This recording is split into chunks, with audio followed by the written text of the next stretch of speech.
gribi un kā tašņaucies trusis. Man riebis grupa veida pasākums, ka man dzīve visa ir krīze. Ja? Ieliet brandvīnu tur, kur to nevajag. Un, tīzlē es esmu tā kā, wow.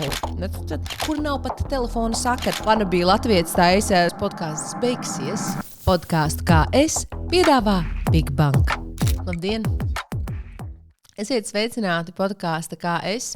2. sezonas 9. epizodē. Mani sauc Kristīna Stakene. Un šis ir podkāsts normāliem cilvēkiem. Mēs esam noskaidrojuši, kas ir normāls vai ne. Mēs esam daudz ēduši, bijuši ļoti daudz kultūras sūkļi. Viss kaut kas ir bijis. Šķiet, ka šajā nedēļā nebija gandrīz nekā. Vai ne?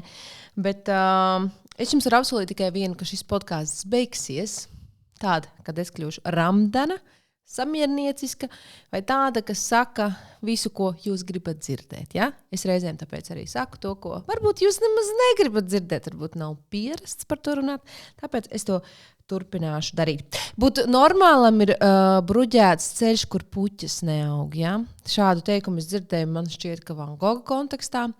Un tad es sāku domāt, nost ar to normalitāti. Beidziet, ja es tik lēni runāšu, es pati nomiršu. Es nevarēšu ierakstīt vienkārši to podkāstu tik ilgi, vienkārši mans padēliņš filmē.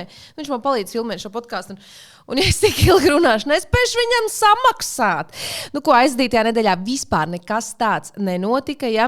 Izņemot viens mans Instagram ieraksts, saņēma vairāk kā 500 000 skatījumu. Ko es tur darīju? Neko tādu, bet tagad es saprotu, ka man jāpasniedz kursiki, kā taisīt forši Instagram. Paskatieties to video. Is it okay? Faster. It's raining men. Redziet, man nekā tur tāda baigi nav. Ja tāds mazs tāds remake, temu versija dzīvē, tā tas notiek. Bet, ko es jums gribu teikt? Drīz mēs šķirsimies. Un ne jau tāpēc, ka šķirties Latvijā ir kaut kāds tāds labākais PRs, kāds vien ir iedomājums gan sievietēm, gan vīriešiem, jo tad uzreiz esi žurnāla vākta, intervē, visi mēdī, tu vienkārši esi pilnīgi visur, vai tu šķiries, vai tu precies, tu esi on the top, ja? Mums vispār patīk krīzes latviešiem, ja mums patīk pārvarēt krīzes, par krīzēm runāt un rādīt pēc tam, kādi mēs tur esam citā gaismā iznākuši no visām krīzēm, bet krīze, faktiski man dzīve visa ir krīze, ja man tikai tādi atsevišķi momenti nav krīze, un man patīk, es tāds krīžu supermenedžers, bet ziniet, es nekad neesmu bijusi līdz šai nedēļai, ja? Līdz šai nedēļai es nekad nebiju bijusi kādā tā kā retrītā, pašizziņas nometnē, atpūtnes nometnē, es nebiju bijusi meditācijas vai garīgās prakses nometnē, es nekad neesmu bijusi izaugsmes seminārā, izaugsmes programmā, neesmu bijusi garīgā nometnē, klusuma retrītā, neesmu bijusi labsajūtas programmas nometnē, jogas nometnē, neesmu bijusi atjaunošanās programmā, neesmu bijusi iekšējā izaugsmes pasākumā, es arī nebiju bijusi pat kakao ceremonijā, es neesmu bijusi, ja? Atslodes pasākumā. Kas ir atslodes pasākums?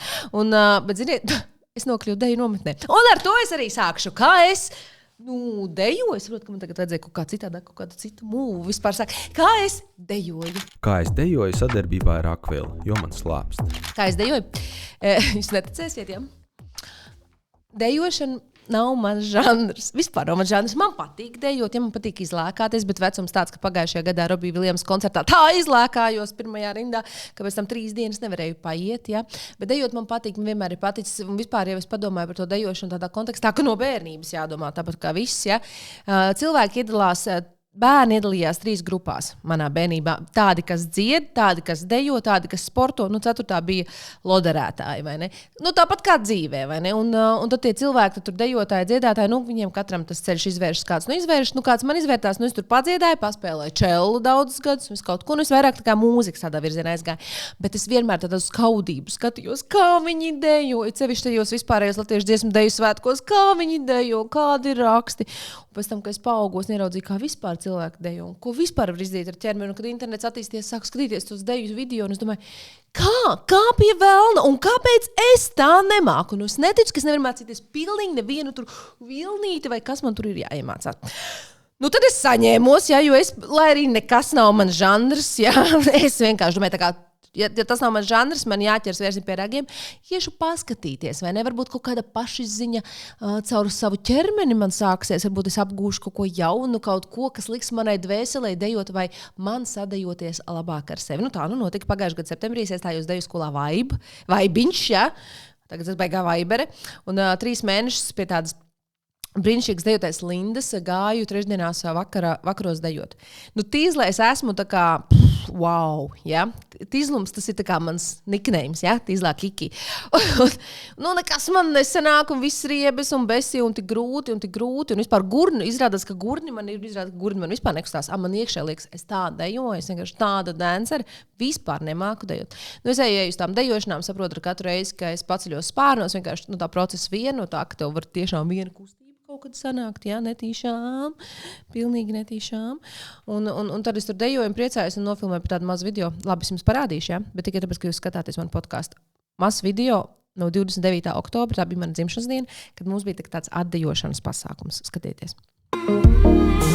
Flowers in the garden that won't grow. Flowers on a tree that's not the same. Flowers in the garden life won't grow if we never change.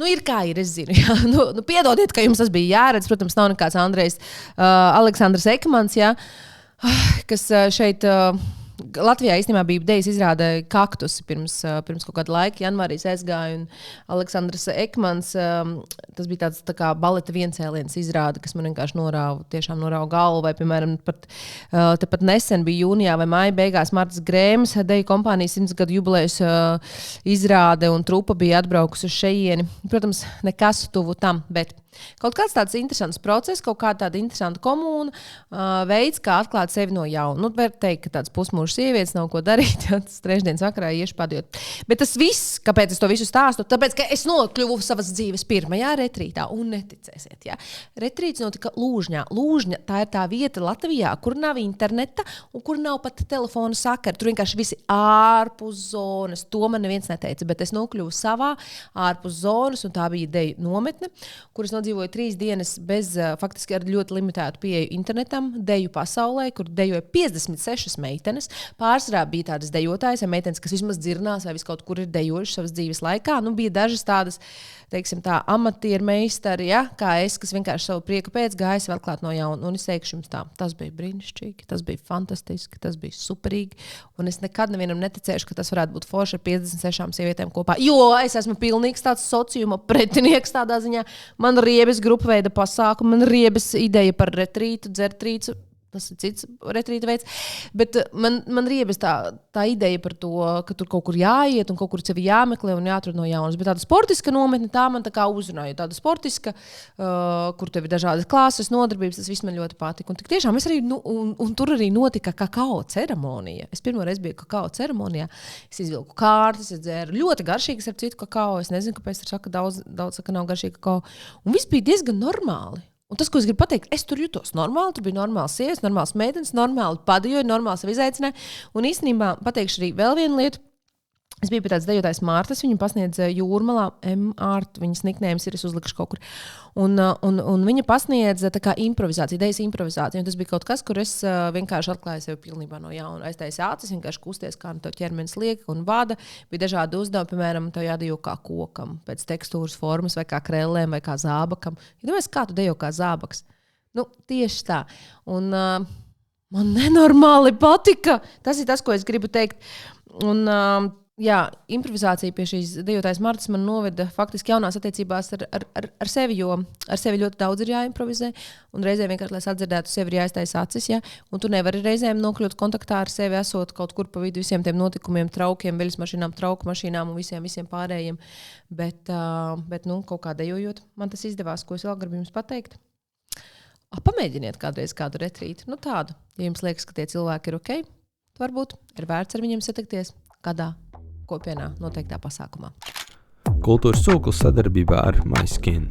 Mēs turpināsim ar kājas kultūras sūkli. Un kultūras sūklī es šoreiz runāšu par 2 grāmatām un 1 teātra izrādi, jo otrs vienkārši nokavēja. Tā tad ir sākusies mana 2026.-27. gada teātra sezona, kurā pašu pirmo izrādi es Valmieras teātra festivāla ietvaros vienkārši nokavēju.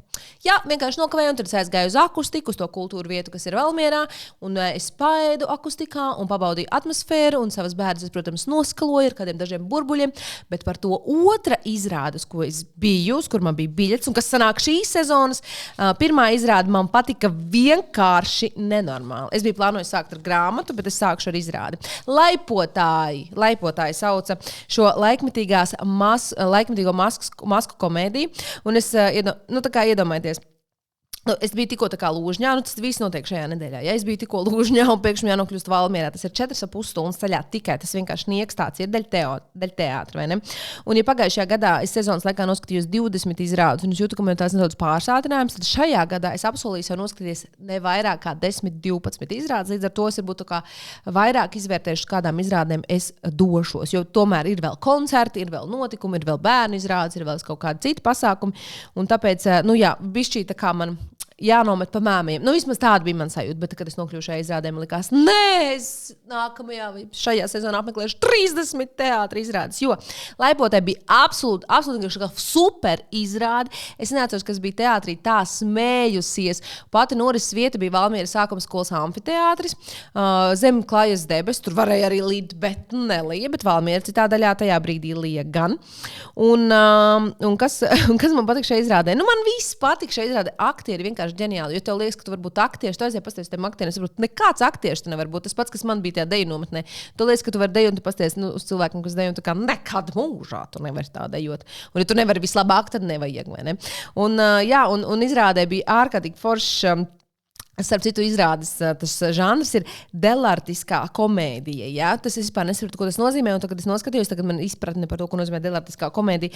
Režisors un dramaturgs bija Kārlis Krūmiņš un choreogrāfa Eva Krūmiņa. Un tagad es gribu nenormālus aplausus viņam. Es neko neesmu redzējis līdz šim, ko dara Kārlis Krūmiņš, bet tagad es viņu tā kā mīlu. Es viņu redzēju skatuves 34 sekundes, bet es redzēju, ko viņš ir izdarījis ar aktieriem un kādu dramaturģiju un kādu iestudējumu viņš ir uztaisījis. Un man liekas, tā kā ārprāts, es gribu zināt, ko tu darīsi tālāk.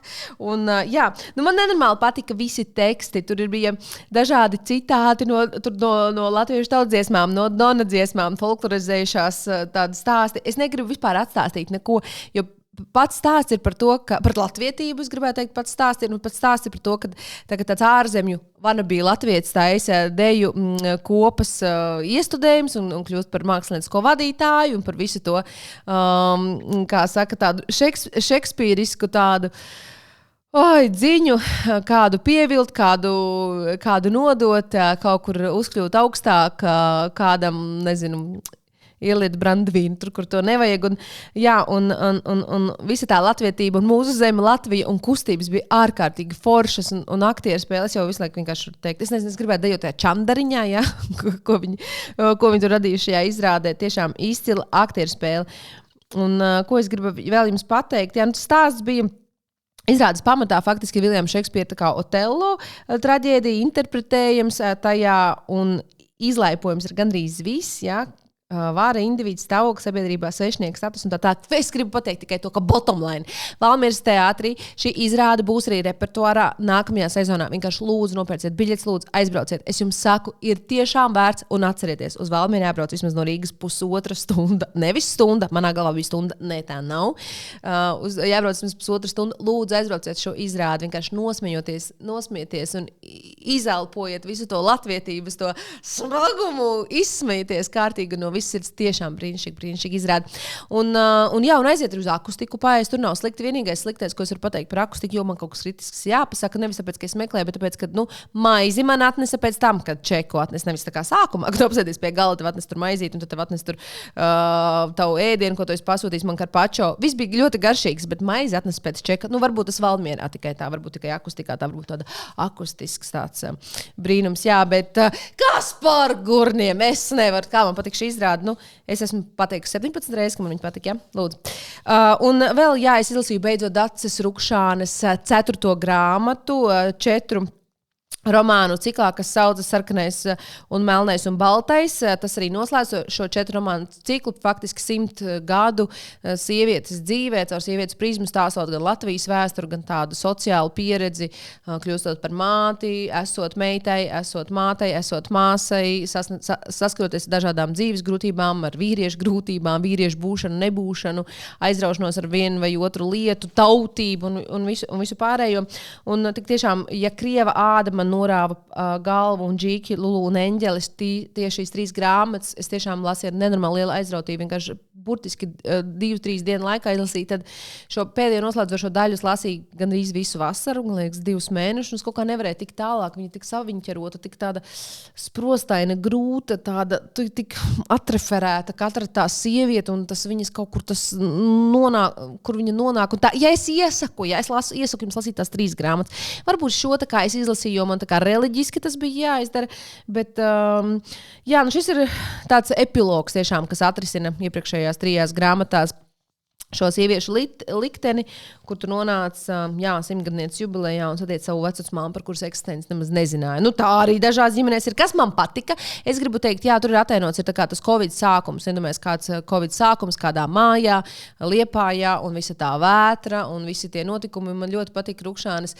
Tiešām tā spēja fantastiski atreferēt to laikmetu caur tādām ārprātīgām izpētes niansēm, piemēram, skan kaut kāds Latvijas radio kruspunktā un noteikti par kaut kādām konkrētām tēmām runā, un tas ir tā kā ietverts un ierakstīts grāmatā, un tas, man liekas, ir ļoti forši, un arī tā kā viņa nekad nevienu sievieti, par kur viņa raksta, viņa viņu netiesā, nedžādžo, bet viņa arī neataisno, viņa vienkārši tā kā spogulī spēja radīt šo atspulgu efektu, atspoguļot, vai viņa lieto narkotikas, vai viņa dzer, vai viņa ir kopā ar vīrieti, kur līdz galam nemīl, bet ir nolēmusi būt ar viņu visu dzīvi kopā, vai arī viņa ir lesbiete, vai arī viņa vēl kaut kas. Vienalga, viņa nekad nevienu sievieti netiesā, un tas ir brīnišķīgi, ka viņa ļauj sievietēm būt un parāda, ka sievietes skaistums slēpjas vienkārši spējā būt un pieņemt pašai sevi.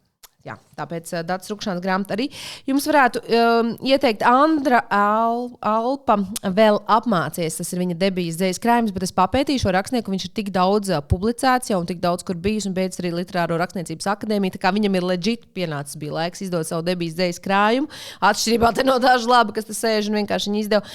Bet es jums, protams, ka varētu palasīt priekšā, bet es gribu jums atstāt šo nenormālo pārsteigumu efektu, kas ir šajā grāmatā. Ir kāda dzejas grāmata, kas ir jānopērk jums tieši tagad, šodien un šobrīd, tad tā ir tieši tā vēl apmācies to savus. Viņš tur vienkārši ārprāts, viņam ir tādas rupjības priekšā, bet viņam ir tik daudz dzīves priekšā un tik daudz garšas. Nē, man tomēr jums ir jāpalas priekšā. Tūlīt aiziešu paņemšu grāmatu, palasīšu jums priekšā. Tātad Andris Alps vēl apmācies. Es gaidu to brīdi, kad ērce sapratīs, cik slikti rīkojušās, visus sūgdamus un aplipinādamas sadosies kājiņās un nolieks no tilta vai sapako savas ērču mugursomas un steigsies uz kalniem gavēt līdz nāvei. Ar pārējo, ar to, ka pats esmu piesūcies pasaulē, es kaut kā tikšu galā. Starp citu, tas ir mans pirmais izaudzētais gurķis. Nē, nu viņš nav pirmais, viņš kāds 3, ko sēdu. 4. Šim jūs vispār neesat gatavi, bet es sākšu lasīt, un tad jūs neticēsiet, ka tas ir tiešām rakstīts, un tad jūs nopirksiet šo grāmatu, kur viņu nopirkt orbītā, visu kaut kur. Un tad jūs tālāk domājat paši. Šī ir tava dzīve, piesprādzējieties, ja gribi un pisies kā kokaīna sašņaucies trusis. Dzer, lieto visu, ko var dabūt, noskuj matus, nokrāso pliku galvu pasaules melnākajā krāsā, lai saulē uzvarās smadzenes un pisies ar savu jau tā vienmēr dusmīgā kaimiņa sievi, iemīlies viņā. Salauz sev sirdi kā rotaļlietu, kam bērnībā uzkāp radinieks alkoholiķis, iemācies spēlēt ģitāru, nodzied serenāt zem viņas loga, tad sasiens vai aiz muguras rokas tāds izkaujies ar satrukoto vīru, pēc tam sēdzies zoodārs pie tīģeriem, uzspēlē ar viņiem ķeriņus, paņem rokās krokodilu. Neticat? Tā ir dzēja mūsdienās. Un tiešām izcils, labs teksti, vārdi, ritms, vienkārši tu lasi un pēkšņi attopies, ka šī ir viena no retajām dzējas grāmatām, kuru tu vari tā kā nevis tā stostoties pa dzējumu lasīt, bet faktiski uztveram arī viss kā tāds viengabalains darbs. Ja? Un tagad es lasu un padalīšos ar jums kaut kad vēlāk. Lasu Andra Dzenīša Es manis nav esmu. Es sāku lasīt tās esejas, un es varbūt Andra Dzenīša daira kā komponista daira, varbūt nevar izšķirt atsevišķus muzikāls notikums, kur esmu dzirdējis viņa atskaņojumus, bet kā viņš raksta? Ej, tu nost, cik labi, nenormāli. Labi, man ļoti patīk šīs pusmūža vīrieša esejas un tāda pārsprieduma un tāds humoristisks sevis novērošanas spējas ar tādu ļoti skaistu latviešu valodu. Tiešām kaifs lasīt. Tas nav tā kā te murmināt visu pēc kārtas. Un ko es jums vēl gribu teikt? Šis podcasts, kā es top sadarbībā ar brīnišķīgiem atbalstītājiem, tātad paldies Big Bang, ka atbalstāt šī podkāsta tapšanu, paldies Maiskin, ka arī šo kultūras sūklī piedāvājāt tieši jūs, mūsu klausītājiem. Un es jums gribu teikt tā, saprotiet, mēs vispār dzīvē esam tādā pluspunktā. Mēs esam duetā starp kosmosu un savu būtību, un tajā varbūt arī slēpjas tā dzīves maģija. Tā mēs nospriedām ar dejotāju Aigu, tur Lūžņā pie jūras, un šo teikumu kaut kā pierakstīju.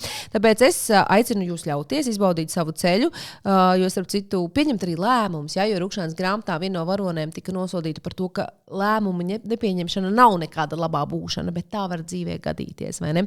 Un tāpēc ir jāuzņemas atbildība gan par izdarītiem, gan par neizdarītiem lēmumiem, un es noteikti jums iesaku aizdoties uz kādu retrītu. Tas īstenībā ir riktīgi forši. Pats trakākais, ja tur nav zonas un internetu, tad ir riktīgi daudz foršāk, jo tad tev tik ļoti jāsadzird sevi un savus iekšējais skaļums, ka nākas aizvērt muti. Jā. Un ko es vēl gribu teikt? Padejojiet šonadēļ kā koks vai kurpa, aiztaisiet acis un... šī nav apmaksāta trakā nama reklāma. Varbūt vienkārši uzdejojiet paši ar sevi.